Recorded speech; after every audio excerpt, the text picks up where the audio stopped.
Rudy, I wanted to tell you something. I just wanted to say that I'm so grateful.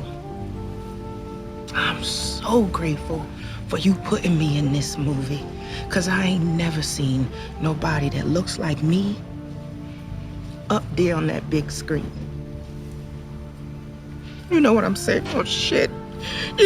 I may not be sexy, but I'm a real woman. And I really appreciate what you did for me. So thank you. She would suck, I would suck, and we would suck together when we had a Welcome to part 2 of our Dolemite Is My Name episode. But before we get into real talk, it's time for PP, our patron pitch.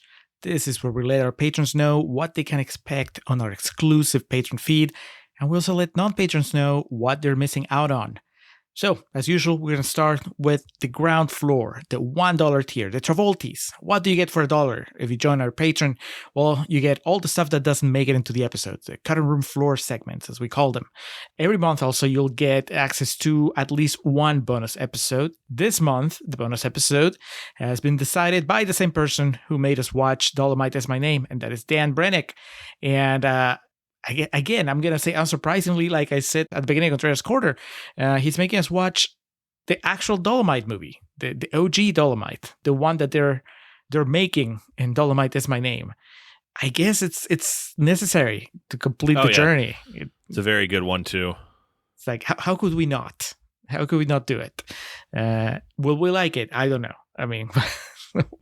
But the only way to find out is if you join our Patreon, at least on the $1 tier. So you can get that bonus episode. It should be out by the end of the month. Also, available for everybody on the Patreon channel, the Lohan miniseries. So we're done with part 2. Should be out soon. We're gearing up to record part 3. There's a lot of interesting movies that Lindsay Lohan made and her during this period that we're going to be covering. To say the least. I was talking to somebody about this. I think it might have been our friend Eddie, and he asked if we were doing. He asked why you hadn't put forward. Is it I Know Who Killed Me? That movie sucks, dude. We're gonna talk about it, but I've watched that movie once in my life, and I'm never doing it again. And the 3 that we chose for part 3, I've never seen. And, you know, to varying degrees have morbid curiosities about. So we will talk about I Know Who Killed Me. I saw that in the theater, but it was it was a bridge I couldn't go back to. I couldn't cross it again. That's all right. I wish I could tell you that I am going to watch it just for completion sake, but no, I think I'll have my plate full just with the 3 we're covering. I would concur with that. I know it's the Canyons. What's the one that is it 26 months, 26 years? Chapter 27. Chapter 27. God, it's way off. And what's the middle one?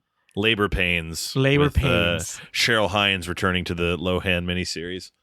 All right. So that's Lohan. There's, of course, all the other stuff that we're already put out month after month since we opened the Contrarians. Content, pal. Content. Well-branded content. So you have access to that. Now, you want to move up a tier to the Winonis tier and upwards. You also get access to our pre-recording notes.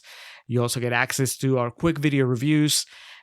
This month, I mean, we're loaded. We have to catch up on the dual QVR for Bad Genius, which Ryan asked us to do.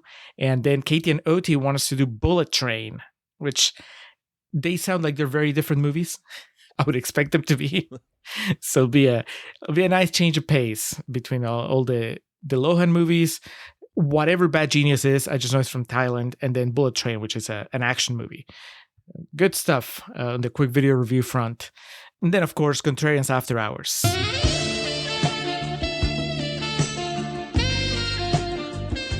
That's the spin-off show where we talk about other things that we're watching, that we're listening to, that we're thinking about. In this case, we're going to have a little bit of a joint after hours, Alex, somewhat inspired by the fact that yesterday I went and saw Hairspray, the musical, on stage. So, I mean, I was going to tell you about that to begin with.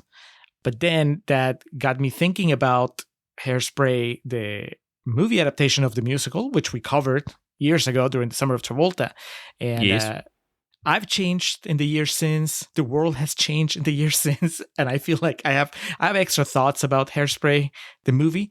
And then I felt like I should watch the original John Waters movie, the one that started it all, to just have a fully formed idea of Hairspray as a cultural phenomenon. And you haven't seen it. So I invite you to take this journey with me. It's on Max, the OG Hairspray, and we can talk about it on After Hours. Fired up. John Waters, good man. Excited to cover a blind spot with this one. And Jerry Stiller's in that. So it's got a fascinating cast. Have you looked at the cast for it? I just know Divine plays Edna. I'll let you find out these other things on your own then. Oh, I know.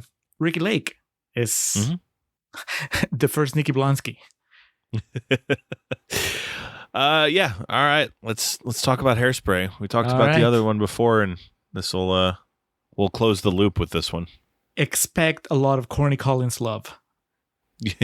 So that'll be on After Hours, just a Hairspray extravaganza. If that sounds good, or if anything else that we've been talking about sounds good, then just go check out our Patreon, patreon.com/Contrarian Prime. You can look at our tiers, decide if you want to join the Contrarian supplements. $1, $3, $5, and $10, as Julio broke down the tiers. Go over there, just throw us a buck, take a look around, see what you like, and eventually you'll want to give us more money because you'll think of some movie that Julio and I would never think to cover on the main feed or just in general, and you'll get to demand that we do so. And of course, $1 gets you access to all of our previous bonus episodes going all the way back to the days of Blue is Warmest Color and anything else we've talked about on there since. Our Rock Cena miniseries, mega series, and the Lohan Undertaking, which has just begun. To all of our current patrons, God bless y'all. We love you dearly. And as I like to end the spiel with, we are always taking, reviewing, and quickly approving applications for new patrons. So there you go. Rudy, you looking hot now. Oh, yeah, put your weight on it. That's what I'm talking about. Hey, I found a review. What's that say? Julio, the reason for this episode, of course, is one of our wonderful patrons. And I'm curious how he feels about the movie we're discussing here. Dolemite Is My Name. But as we like to do, we save our patrons for the main event. So let me hear what you're able to find in terms of critics that did not like this movie. I forgot to mention earlier that Dan also requested that you do all of Real Talk speaking as Rudy Ray Moore. So have fun with that, Alex. It's too late for that, man. Alex Mattis is my name. Collecting physical media is my game.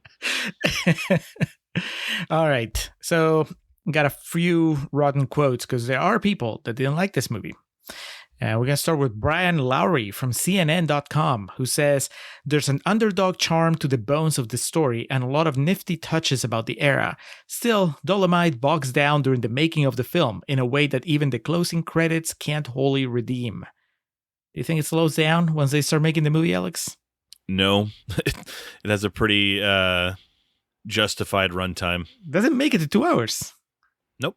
Cuts off right beforehand. Brian, how do you feel about movies post-COVID now? When everything is 3 hours. Do you feel like they start bogging down after the first one?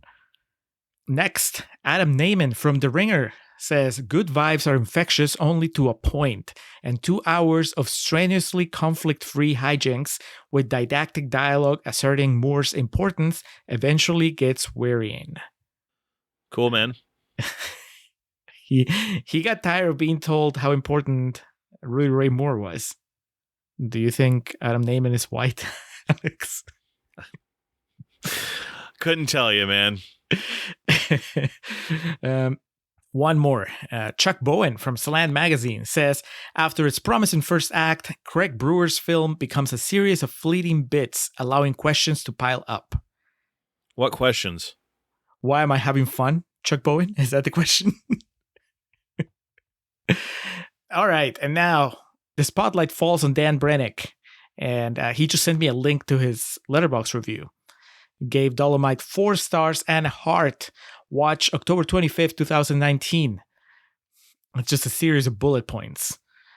First, he says, Eddie Murphy is wonderful. Next, he says, the filmmaking aspects of the movie are the most interesting parts. Next, he says, wonderful message about a can-do attitude. Next, he says, the first 40 minutes feels slow because I don't understand the Dolemite comedy style. And then he closes by saying, I love this movie. Definitely a lock for my best of the year list. Best of the year back in 2019.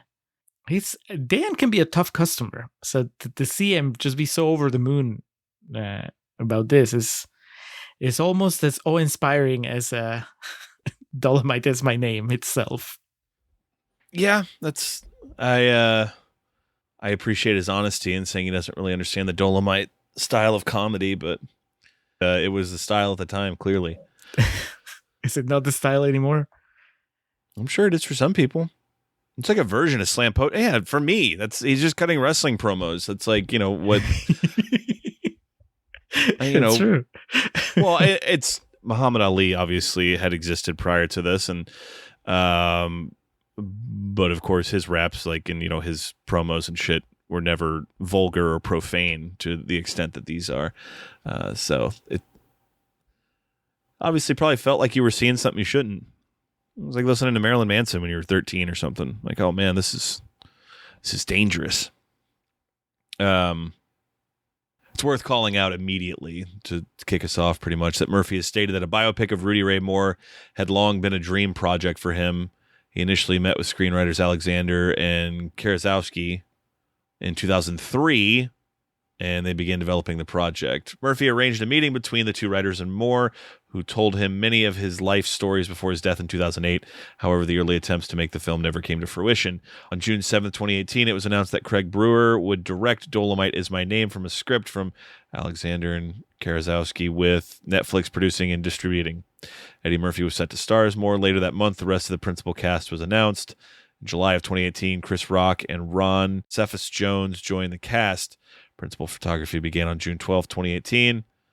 Nicholas Joseph von Sternberg, the director of photography for the original Dolemite, visited the set during filming. According to Brewer, he contributed additional stories that didn't make it into the film. So Craig Brewer, director of Hustle and Flow, Black Snake Moan, the Footloose remake, Katy Perry, Part of Me. Remember that movie? I know you own it. Because it was gifted to us by whatever studio put it out. And since has directed Coming to America 2, which was obviously Eddie's follow-up to this. So, our star attraction here, Eddie Murphy, this was deemed as his comeback story. Since then, he's Coming to America 2, as I just mentioned. That Netflix movie with Jonah Hill, You People, which I still haven't seen. And he's got a new Beverly Hills Cop coming out at some point, TBD. And he's got a couple Untitled Donkey spinoff of Shrek fame. And around the time of the release of Dolemite Is My Name, he hosted Saturday Night Live, which was for many years thought that it was never going to happen. The first time he showed back up was the 40th anniversary back in 2015, when he came out and just had his very politician. I'm here for visibility and also to kind of get my moment in the sun. Do you know the whole story about what happened with Saturday Night Live? No, I didn't know there was drama. Oh my God. It's a really funny story you can find a lot of accounts of, so I definitely recommend looking further into it. But the short and skinny is that he pretty much saved Saturday Night Live single-handedly in the 80s. And then in the 90s, when David Spade had his Weekend Update segment, the Hollywood Minute, I can't remember which movie it was, but he put a picture of Eddie Murphy on the screen and said, "Look, children, a falling star." And Eddie did not take too kindly to this, and pretty much everyone has told the story. David Spade's account of it is hilarious. He called 30 Rock, got Spade on the phone, and just motherfucked him to the living end. The fuck I am and all this shit. And for years, he held that against, and he wouldn't come on Saturday Night Live or, do anything for it. So when he showed back up for the 40th anniversary, he hosted in 82 and 84 and then in 2019. So it was a long time before he was on the show again. And then in 2015, which I believe was the year of the 40th anniversary special, he was announced he was going to be there, and it was kind of like, oh shit, what's going to happen? And I think people were hopeful he was going to do something, and he didn't really. Chris Rock introduced him and gave this big like rah, we wouldn't be where we were without him. And he just came out. I think he talked for like 30 seconds. He was like, being here is an honor. Thank you. It was the Joe Pesci Oscar acceptance speech, pretty much.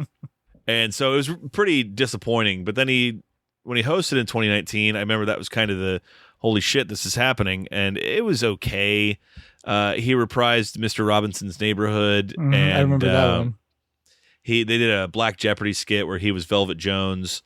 The main one I remember that was really funny was it was a North Pole special report, like whatever the CNN equivalent at the North Pole that plays is, and it was like he was an elf and he was like grabbing the microphone and trying to explain that they work under awful circumstances in the workshop that are being covered up, and like elves are getting killed by polar bears. It was, it was Eddie Murphy doing it, like in the camera, like yelling and screaming. So it was really funny. Do you remember the musical guest? No, who was it? Oh, I don't know. I just wanted to think of Eddie Murphy going, "Ladies and gentlemen, The Weeknd." According to our friends at snl.fandom.com, which I constantly reference, it was Lizzo. So it was, ladies and gentlemen. No, I can't do it. So Eddie, he probably would have had like his restrained, ladies and gentlemen, Lizzo, not like a big yell or anything. Ladies and gentlemen, Lizzo. So, not just from SNL, but obviously Eddie Murphy has had periods of inconsistency, perhaps would be a word, but he's always made money. That's the thing. It's kind of like Adam Sandler. We can joke all we want about the shit he puts out, but more often than not, Nutty Professor made $275 million. Dr. Dolittle made $300 million. Let's see. What else is something that people would criticize him for? Norbit. $160 million. Meet Dave was the one I remember was a huge bomb. And that movie somehow had a budget of $60 million. That's always the funny part about the Eddie Murphy movies. Imagine that. That's another one that bombed. What was 1,000 Words. Didn't that bomb too? Bomb. Those Eddie Murphy movies always have like a high budget for what the actual movie is, because Eddie's getting paid, man. And that's people bank on him because, and those Shrek movies always make $7 trillion each. And what was that? Tower Heist. I know that was a ensemble movie, but him being in it like as part of an ensemble cast was one of the big selling points. He was one of the only him and Ben Stiller, I think, were the two top billed. That made $150 million. So you understand why he does these things. But he's also an actor that at the beginning, man, talk about potential. I don't really know. I can't, because I wasn't alive when it happened, understand how big of a deal Eddie Murphy was, but I've been able to read and I've been able to watch, things from that time period and see, just the facts of how big of an impact of a movie star and Saturday Night Live that he made. And, we've watched 48 Hours and another 48 Hours, and just how captivating he was as a performer and just how commanding of the screen he was. And then pretty much after another 48 Hours, just the curiosity that became his filmography and the things he did and chose to do. And the one thing you can't say is he's done all the stuff he doesn't want to. He clearly wants to do all the shit he does. Man's got a lot of money. So when something comes along like Dreamgirls, which I believe he got an Oscar nomination for, right? Mm-hmm. And then when he didn't win, he just left. Yeah, I think people are quick to forget. So I made the Adam Sandler analogy. And here's the thing with Sandler. Sandler is capable of greatness, and we know that. But the way we all learned of who Sandler was Dillahoo and like Billy Madison and shit like that. So for Eddie Murphy to have just this string of fucking bangers and just show so much freaking potential, and then kind of go on this quizzical run of like, okay, well, he's making money, but and then just kind of he shows back up. I remember Dreamgirls came out. I remember talking to like my contemporaries and being like, man, Eddie Murphy can act. I'm like, yeah, he can. This is not news. And so for things to have been kind of quiet for a few years, he made a movie called Mr. Church in 2016 that was him and Britt Robertson. I don't know who that is, but looks like it was a lower budget drama that did not do well critically or financially. But my point being, for him to show back up in this and about a movie about a subject that's fascinating to say the least, and then just to kill it and kind of remind people who he is, it's fun to watch. It's strange just because, you know, you and I have both lived through decades of, you know, what's Eddie going to do next? But I don't know. I fear I could be higher on him in this movie than you are, but I was just like, fuck yes, dude. Like this is remind people who you are, Eddie. Go off, brother. Was this like watching The Way of Water and how you felt about Cameron? You're like, the king is back. Pretty much. Well, the differences in this too, Wesley Snipes is fucking fantastic, but that we're talking about our star here, both of them, and I couldn't believe this was the first time they were ever in a movie together. You know, that just for the eras they came from, it just sounds wrong, you know. But tell me, are you on board with Eddie Murphy in this? I thought he killed it. Yes.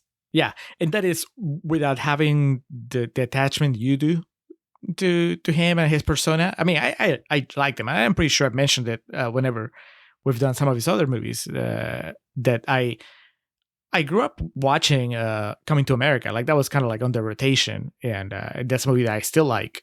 And I want to say I've seen like enough of Beverly Hills Cop, like 1 and 2, to kind of have that idea of like I knew who Eddie Murphy was and so on. So it's not that I watch him just kill it and Dolemite Is My Name and I go, yes, I recognize he's doing what he used to do when I liked him. To me, it's just like, oh, he's doing great, and I'm just glad that all these years later he still rose to relevance. And it's not, yes, he has so much money and all that stuff, but there's something satisfying about because I imagine a lot of people, maybe even myself included, wrote him off in the last few years, kind of like a lot of people probably wrote Sandler off. And it's just always nice when you get somebody, a performer that surprises you by being in a really good movie that uses their talent really well. And it shows that it gives you that feeling of like, okay, what's going to happen next with them, right? Like Sandler probably after Punch Drunk Love, but to me, it's obviously more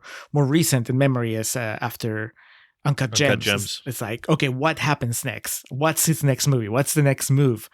And then same thing with after Dolemite Is My Name, it was the same. I remember thinking, all right, what do we do next? I remember watching the Saturday Night Live and feeling like, is he just back, like embracing the mainstream in a cool way again? I haven't seen Coming to America 2.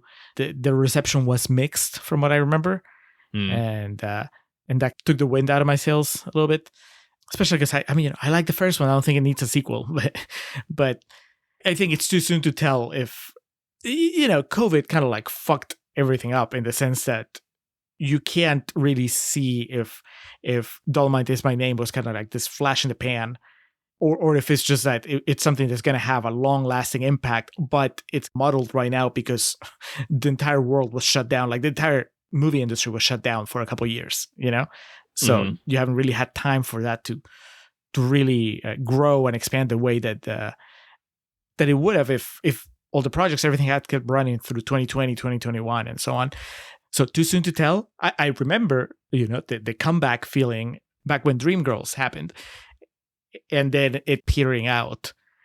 And I hope that's not the case here. Again, Eddie Murphy can do whatever he wants. He can afford it too. But as a member of the audience, I would like it if he did a movie like Dolemite Is My Name, every few years, just kind of like to keep us on our toes. And if you want to make more family friendly stuff, if he has to do the donkey spin-offs, that's fine. I'm not gonna go see them, but clearly, I mean, they make money.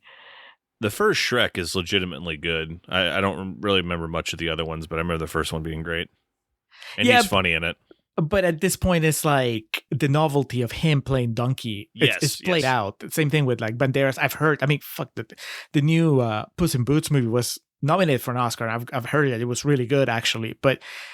And I love Antonio Banderas, but I just don't have the drive to go see it. I'd rather see him do something exciting. Give me Banderas and Dolemite Is My Name. Like, his version of Dolemite Is My Name.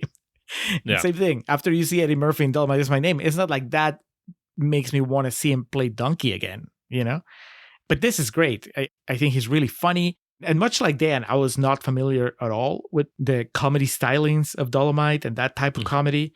It didn't get in the way of me enjoying the beginning of the movie, but it was definitely something where I was like, I don't know what this is. I guess you are familiar with it. Like you said, it's like the predecessor of wrestling promos. Some folks say Willie Green was the baddest motherfucker that the world had ever seen. Well, I want you to light you up and join, take a real good shit and screw your wig on tight. Let me tell you about that bad motherfucker called Dolemite. I mean, it's part of it. It's let me get into Muhammad Ali and Gorgeous George if we're going down that road. But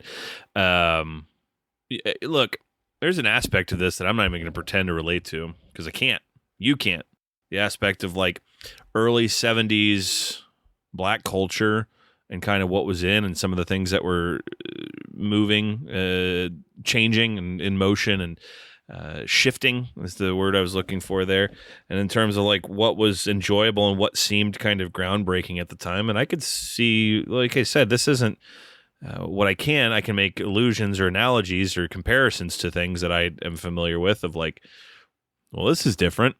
This is new. This feels kind of dangerous. Feels like something I shouldn't be, watching or listening to or buying. So I can understand where the initial like reception came from. Can also understand too people being like, "The fuck are you talking about? No, we can't do this." It's 75 was when this movie came out, and the Ramones' first album was in 77, and people. Blitzkrieg Bop is like an all-time pop song, and people heard that are like, what the hell is going on? What are these people doing? But I knew of Dolemite, like I said, because of just the types of movies I watch, and it's Dolemite-esque or Dolemite level, that type of thing of what people compare it to. So I always had an idea in my mind of what it was. I did not know the making of it was this interesting or this winding of a road, twisted of a tail, what have you. Now, when you watch it, do you get the feeling that they really... I don't mind the choice of making it so much like a fairy tale, right? Because I'm like, there's no way it was this easy. And I'm not saying that, obviously, the movie depicts some hardships, but it's kind of like what I was joking about in Constraints Corner, right? All he has to do is kind of like persevere, and then that's it. It all works out. And I have a hard time believing that it was that easy, that there were not like more serious losses along the way. I think it's interesting that the movie decided to, no, what we're going to do is we're going to just make a crowd pleaser. We're going to just make sure everybody leaves with a smile on their faces. We're not going to think about anything bad. It's just this very wholesome message of like, if you want something, go for it and don't ever give up because it will eventually pay off. It is a very, very safe movie that just happens to have two really like outstanding performances in it. It is just by the books. In love with Wesley Snipes. You want to marry Wesley Snipes and have his babies. Wesley Snipes is fantastic in this movie, man. I know I don't want to have his babies because I don't want to inherit that debt. Look, it comes from a place of how Wesley Snipes has become a punchline for me. Yes, he's Blade. They brought him back in The Expendables 3, which I never even saw. But he's just done all this shit like for years and years and years because, poor choices he made. And I don't even have like a sentimental attachment to him at all. New Jack City's dope. King of New York. I like The Fan. A lot of people talk shit about that movie. I like The Fan. I like The Fan. I think I own The Fan. It's just, I'm sorry, it was just so unexpected because I knew Eddie Murphy was supposed to be good, and I expected that, and I just was not expecting this Wesley Snipes performance because it's fascinatingly layered. He's clearly like drinking the entire time, but it's never really like overtly drawn attention to. And specifically the last scene he's there where he's trying to hype up Dolemite, and the levels to the acting of just things that he doesn't want to be there. He doesn't want to do it, but he wants to see if he can make the best of this because he realizes his name's going to be on it. And when it's over, how he just walks out. It's probably because I enjoyed the ending that character had too, because when he leaves, that's it. And he doesn't come back, and he's just like, fuck y'all, I'm out of here. Just a very, very good supporting performance. But I agree with what you were saying. The movie plays it remarkably safe and to the point of almost kind of funny. That would be the biggest knock I have on the movie, is that it's just so formulaic and paint by numbers. And as we talk about all the time on here, there's nothing inherently wrong with that. But I'm with you also. It's one of the best exchanges in the entire movie, but it's also one of the ones that made me like, yes, but this suit over here at the studio's got a point, where he tells Rudy, you're not supposed to make a movie just for 5 blocks of the country. And he says, well, that's fine, because there's those same 5 blocks in every town. And that's, again, a part of culture that I'm not going to pretend like I can relate to or understand, because it's completely separate from me and that culture.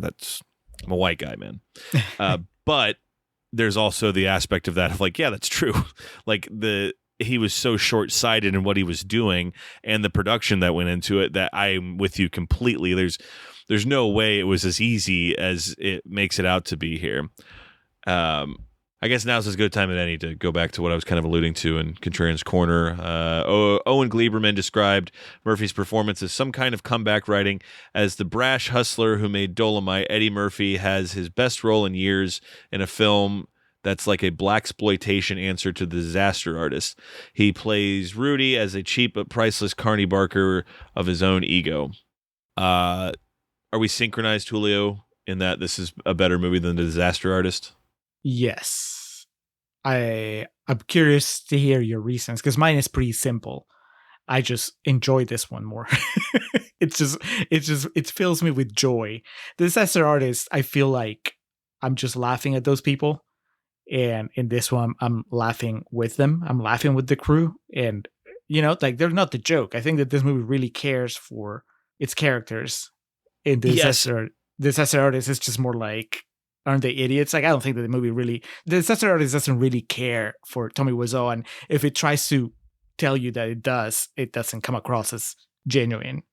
Exactly. And the Disaster Artist is also, like, the story of The Room is one of just complete delusion. And, even just the outline of this story of Rudy Ray Moore and the Dolemite character, and just the thought of, that's what we were talking about earlier, like, the land of opportunity and dreams. Like, I believe that he had no idea what goes into making a movie. And he just out of like, yes, there is a big part of it that gets glossed over, that it's clearly just this dude's ego was like out of control. And he needed, when he got to a certain level, he's like, I need to, I'm going to be a star of a movie, God damn it.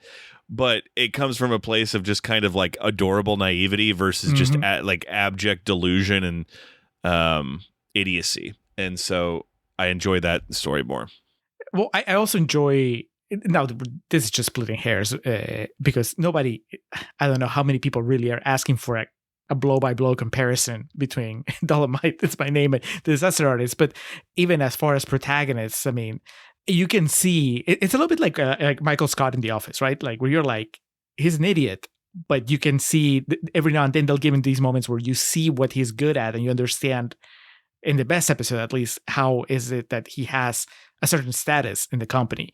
And here with Rudy, yes, there's a lot of stuff he doesn't know, and a lot of aspects of filmmaking and the business that he's naive about, but he's also very clever about other aspects of it, and he's very street smart, so that kind of compensates, and it just makes it more enjoyable to see him. Like, you understand why, you can buy that he eventually succeeds, because he's smart enough to do it. So yeah, with The Disaster Artist, it's just more like, it doesn't make sense, but it happened anyway.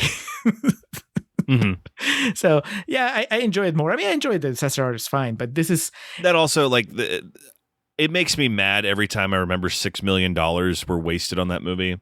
That could have gone to literally anything else in the world. And this is, I think, a place you and I have differed historically. And I'm looking forward to watching Dolemite because of it. Is I love that, like, shoestring budget, someone holding something up. The Texas Chainsaw Massacre, the most famous shot in that movie is they just put a camera on a fucking skateboard and pushed it because they couldn't afford like a dolly. Like that to me is so much more endearing. Like the scene, the sex scene where they're moving the frames up and down the wall. Like, so the disaster artist and just the room in general, it makes me angry when in that movie skips no detail about how much just frivolous spending there was and just waste of resources. So that's where we can end that there. It's, well, I would take it off as in, because this is something else that I think it's an asset to Dolemite Is My Name. Because you're right. Yes, there's an in that you don't have and I don't have when it comes to the importance of Rudy Ray Moore and what he did and what this movie is doing as far as just Black culture, right? And but I think that we can still appreciate the argument it makes, the story tells about representation. Hey man, what the fuck is this? This shit ain't funny. I don't get it. What the fuck are they talking about? Who was Herbert Hoover? And it ain't no brothers in it either. absolutely. You know, it's such a big conversation going on for the past few years, and the idea that I just love that it doesn't. I mean, it's 100% about it, but it also never really underlines it so much that it undercuts the comedy or just like the sense of fun. You know, it never gets preachy, but it's really that scene about the front page, right, where he's like, it's just a bunch of white dudes that are not funny to us, so why shouldn't we make a movie that has us up there, people like us doing things that we find funny? And that is universal. You know, I think that is something that we can all understand. And obviously, if you're one of those people that doesn't understand why representation is important, then of course this is going to go over your head, or it might even irritate you. But I just love that, you know, that there's, he becomes this almost by accident. I think he becomes this crusader for representation. And he might be doing it just because he wants, you know, I don't think that he's thinking globally. He's just like, it doesn't make sense to me that there's not people like us up there in the movies. I think that's an aspect of it. Well, maybe the less said, the better. Like if I'm picking up what you're putting down, the idea of he was achieving something greater than he may have intended to, like, you know, of just the idea of, oh, well, like there could be a part of him at the end where, Lady Reed, you know, thank you so much for giving me this opportunity because I never saw anyone like me before on camera. He's like, oh, I didn't even think about that. You know, I just wanted to make a movie. That would have been that's the Laura Miller version of the script, where they have to undercut that very emotional scene. So back to your point, I didn't mean to cut you off, but like I think there is an interesting thing you could read to there of like he just, you know, he wanted to make a movie for him and his boys, and then in the process kind of did something greater. And that's a lot of important art, is that it's not, that's a problem now too, is so many people set out to, I'm going to change the world with this thing, instead of just thinking like, wouldn't it be cool if like there was something that we liked, like me and my friends, and then in the process you learn there's people all over the world that this means something to. So I like what you're saying. I agree with what you're saying about what it says about representation without beating you over the head with it. I mean, it's right there. I mean, I think that anybody that's just even remotely aware of what's, you know, of the world we live in would just pick up on that. And I don't know if maybe this was just for an after hours, or maybe something that we're talking about before we started recording sometime, but I remember being kind of blown away whenever I would accidentally walk into some sort of discussion for people that refuse to acknowledge that the fact that Black Panther was like a big hit was a big deal, you know? And I would like, you don't have to like the movie, but surely you understand why it's important that there's this Black superhero out there just making a gazillion dollars and having little kids dressed like him and all this stuff, right? And they would be like, no, that doesn't matter. I don't get it. And Yes, they were Tough white. shit. Yeah. So it's there, and I think that it's you watch it here and you see it play out, and it's very easy to pick up on it, and it's just something else that makes it cool. That and the idea that you can have critical reception, and it could be wrong. All those people show up to the premiere of the movie, despite the fact that critics obviously didn't like it, and they show up and they have a great time, and it's just it's this celebration of popular entertainment. Which is just again very joyous. So, yeah, I like it a lot. I don't.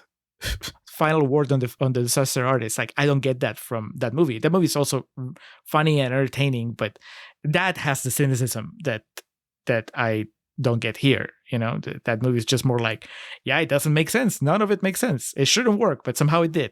Whereas like this one is like, of course it worked because he really believed in it and he worked really hard. And that's sometimes you just want to watch a movie like that. It's rewarding as an audience member. So Wesley Snipes is your favorite? Because I think Lady Reed is the MVP. Everyone's really good. Lady Reed's really good. I'm not familiar with Divine Joy Randolph. Appears to be this young lady's name. The Wesley Snipes love is, again, it just kind of came from completely out of left field for me. I knew he was in it, but I almost thought it just was like an extended cameo into one scene. Snoop Dogg is a national treasure. Keegan-Michael Key, Mike Epps, Craig Robinson, and Titus, all to the degree they're able to do things, are very entertaining. There's not really much for any of them to do. I was kind of being serious that Titus is fucking hilarious, and all he really gets to do in this is just kind of make facial expressions in the background. But yes, Lady Reed was very good. The scene at the bar where she's like, I ain't no lady, or whatever she says, woman or something. She's lacking self-esteem, and you could argue she's the character with the arc in this, because Rudy Ray Moore's confidence is the same for the entire movie. He gets down on his luck, but he always thinks he's going to be a big deal. She's the one that goes from like lowest moment to highest high in the end. Yeah. Rudy doesn't learn anything, I don't think, which is fine. Again, this movie is a good example that maybe sometimes, it's okay if your protagonist doesn't have an arc.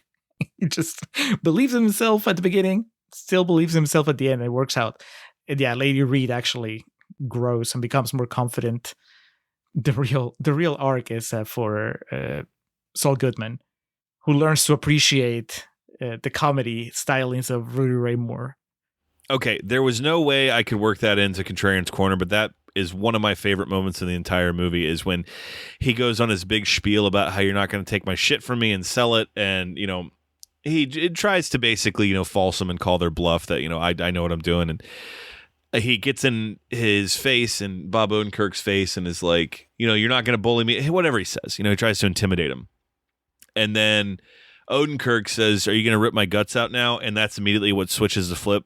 With Eddie Murphy, because he realizes this guy actually watched the movie and like appreciates that. And I thought that was a genuinely like dudes rock moment. They shake hands. Odenkirk laughs, and then we're off. He does the white guy thing where he grabs his chest. He's like, "You had me going there for a second." Better than his cameo in Little Women, now that we're in real talk. My Little Women. This movie looks great. Costuming is fantastic. Set design, just everything about it is on the fucking money. So it's worth bringing up that the movie was nominated for Best Motion Picture, Musical or Comedy at the 77th Golden Globe Awards. Lost to Once Upon a Time in Hollywood. It was nominated alongside Jojo Rabbit, Knives Out, and Rocket Man. Meanwhile, what was that? Why didn't Eddie Murphy get an Oscar nomination? Explain this to me, Alex. What was the competition like? Well, he did get a Golden Globe nomination alongside. What's Cam on Modern Family say? You win an Oscar, you buy a Golden Globe. Eddie Murphy, he was nominated alongside Leonardo DiCaprio, Roman Griffin Davis, Daniel Craig for Knives. What the fuck are these, man? And Taron Egerton. It's that kid, the new Robin Hood. Cool. That's who won. For Robin Hood? Or for Kingsman? For Rocket Man. Oh, yeah.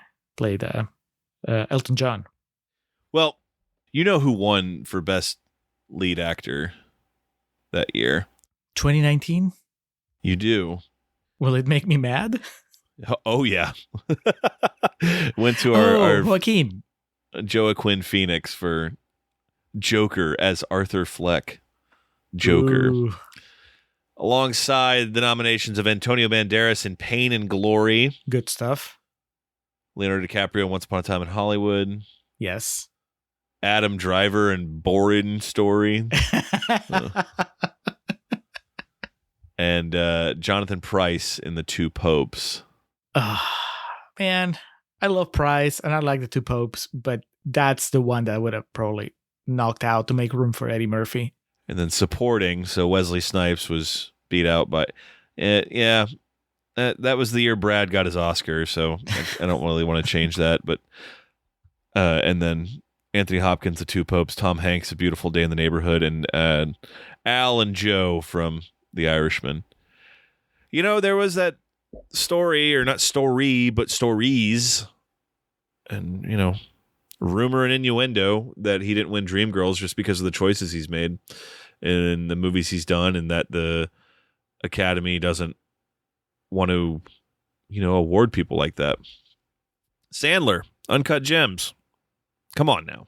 Yeah. But I can see it a little more with Uncut Gems because that movie's not for everyone. And I think the Dolemite Is My Name is a little more mainstream. When he was, quote unquote, snubbed by the Academy. That I forget what award show he was at when he had that speech. It was so fucking good. Yeah. Those old fuckers that work in the Academy would probably all had panic attacks or fucking went into cardiac arrest watching Uncut Gems. Fuck that, Jerry, man. Critics don't know nothing. I don't even know why they come out in the first place. They don't even like to have fun. Nobody care what the critics say. And besides, everybody knows that when the brothers go to movies, they want to see car crashes, explosions, and titties. And we've delivered that. Show did. All right, Julio. Much discussion has been had. I think it now comes down to nut cutting time as we wrap up here with Dolemite Is My Name. Went with a 4-star review on Letterboxd, citing the tremendous quote, "No titties, no funny, no kung fu." And I'll let that translate to a B+. And the reason for that is it's very formulaic. There's some aspects of it that I appreciate them not diving further into at the sake of the runtime. Because if they wanted, they could have easily made this a 2.5-hour movie. Mm-hmm. But it's fine also just acknowledging like, this is just what we want to tell. This is how we want to say it, and this is what we want it to be. There are aspects of it that we talked about that seem a little too easy. Again, it's a movie. I get it. But for some of the real life issues that he's faced with in terms of getting financing and not having a distributor, some of the other things he gets through with the breeze, it's kind of like, well, hold on a second. And it's fine. It's perfectly fine. It's a good movie, and it's a very straightforward telling of it with some good performances and just a really fun time. So yeah, I'll give it a B+ with a hearty recommendation. Julio, where you landed? So after watching it the first time, I gave it 4 stars, and I think I'm going to stick with 4 stars. It's very tempting to make it higher just because there is it's just, I would say, it's a perfect crowd pleaser. But I am torn because there's 2 sides of my brain, and there's the side that really appreciates this sort of celebration of just not giving up and just the can-do attitude. And it's like, you have a dream, you pursue that dream until the end, and then you're rewarded and all that stuff. I think that there's a time and a place for those stories, and they belong in the mythology that we tell ourselves as a society. But then, especially the older you get, it's like it's the other side of the brain that recognizes that that's not all there is to it, and that sometimes it just doesn't work out. Like luck has a role to play in all these stories, and I don't think that Dolemite Is My Name acknowledges that. Yeah, he was a talented entertainer. He was pretty savvy about certain aspects of, how to self-promote and how to and he had the spirit of not giving up, but he was also really lucky. And I don't think that the movie makes that point. And I think that maybe because making that point would maybe diminish the if you say like, well, yeah, he was great, but also he was lucky. So that makes it feel like the message is diminished of like, oh, well, all you have to do is push forward. Right. Yeah. But it's, I don't know, like I said, the older you get, I think you start kind of like maybe resenting a movie that doesn't point that out, because the world is more complex than what the movie is depicting. And I think that depending on the day, watching a movie like Dolemite Is My Name it might be exactly what I need to just get inspired and do that thing that I've been wanting to do, or do that thing that maybe I wasn't sure that I wanted to do. And then on a different day, it may annoy me a little bit that it's a movie that is kind of trivializing the struggle that it is to take a chance and to quite possibly fail, and it could be misread, I think, as in saying, well, if it didn't work out for you, it's because you didn't try hard enough. And that's not the case. A lot of people try really hard, as hard as they could, and they're just not as lucky as Ray Moore. Davis. Exactly. Well, he was kind of an asshole. So. Oh yeah, he was a huge dick, but yeah. You could always point at least to that, and say like, well, his problem was his attitude. But if I'm in a good, if I'm feeling like I'm vibing with the movie and somebody brought that criticism, I would just tell them that they're overthinking Dolemite Is My Name. But then there may be days where I'm overthinking Dolemite Is My Name and just feel like I can't really say it's a perfect movie because it's lacking that. So I don't know. It's a great time. I would recommend it to anybody.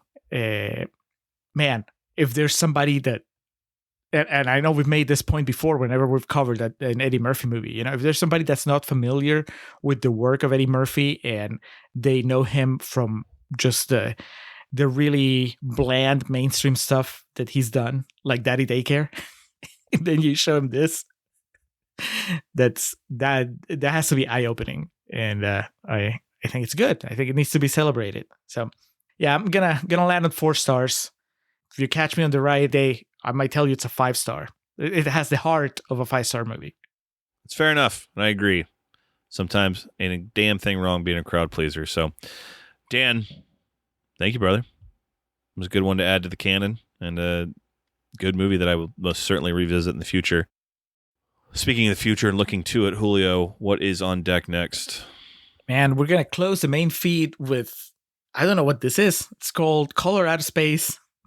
It has Nicolas Cage, the poster. It's coming to us courtesy of patron Jordan Mans. I remember seeing the trailer for this in theater a few years ago, but we'll find out together, man. Is it Nicolas Cage being Nicolas Cage, or is it Nicolas Cage like Nicolas Cage and Pig? I just saw. I don't think it's quite Pig. I just saw the trailer once, but I remembered it because it was very colorful and very like, what the fuck is this? So we'll definitely figure it out together. All right. Well, that's coming up next. All of you, watch Color Out of Space so you don't rely entirely on us trying to explain whatever weirdness is going on in the movie. All right. That's up next. That concludes our episode on Dolemite Is My Name. Julio, is it time to get out of here? It is time to get out of here, so let's do that. All right, we'll move into our perennial plugs. We'll start off by giving thanks to the Festive Years, who provide our opening and closing tracks. They kick us off with Last Stand, take us home with Summer of 99. Be sure to head over to thefestiveyears.com for any and all Festive Years needs. Our friend and fellow podcaster Hans Rothgieser is the man behind our logo. He did our logo, he did all the graphics on our webpage, on our Patreon page, our merch page, the little tomato, looking at itself in the mirror, doing other things depending on what design you're looking at. That's all Hans's work. You can check out more of his work on his website, mildemonios.pe. That's mildemonios.pe. You can reach him on Twitter at mildemonios. You can email him, mildemonios@hotmail.com. Just tell him how much you enjoy his work. Let him know if you've read any of his novels. He's written a whole bunch of fantasy novels, a bunch of zombie novels, and he has 2 podcasts, Nacion Combi, which is about Peruvian current affairs, and Marginal, which is about economy. Hans, thank you for all your support. LateNightGrin.com. the industry standard in the world of professional wrestling podcasting. They continue to support us, so we do the same for them. If you are into the sport of kings, be sure to head over to latenightgrin.com. Tell them Contrarian Alex sent you. And as always, for the ongoing support, we thank our social media team, Zoe Perez, Corey Ari. Corey continues to just fucking hit dingers, knock them out of the park with these video, or warm-ups, as we call them. Also piecing together some of our quick video reviews. So really appreciate the effort that y'all put in for us. Facebook.com/Contrarian Prime, YouTube.com/@Contrarian Prime. What else we got? Instagram @Contrarian Prime, and of course our Twitters and the bumpers. So social media team, keep rocking. That's the worst, is when your company tells you you're a rock star. So we won't patronize y'all. We'll just say you do fucking great work and we really appreciate it. And most importantly, we appreciate you, our adoring public, for tuning in to yet another episode of The Contrarians, where we're right and you're wrong, and we will catch you next time.